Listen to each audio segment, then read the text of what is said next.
ایک انسان کی 100 سال عمر اور وہ 100 سال دن رات بولتا ہے، گھر میں ہو تو بولتا ہے، دکان میں ہو تو بولتا ہے، اور جو بولتا ہے فرشتے لکھ رہے ہیں، تمہارے بولوں کے دفاتر کا انبار وہ ڈھیر لگتا جا رہا ہے، کتنا اوپر پہنچ جائے گا 100 سال کی گفتگو۔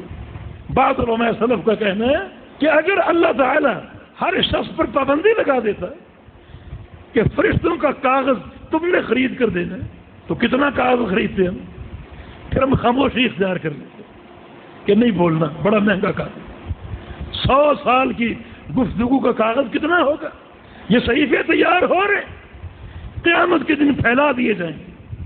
تو اللہ کے بندو اپنے قول کا اہتمام کرو، ہر بات پہلے تولو پھر بولو، لکھا جا رہا ہے، اس کا بھی حساب ہوگا، اور قول تولے جائیں گے، زبان کی باتیں تولی جائیں گی۔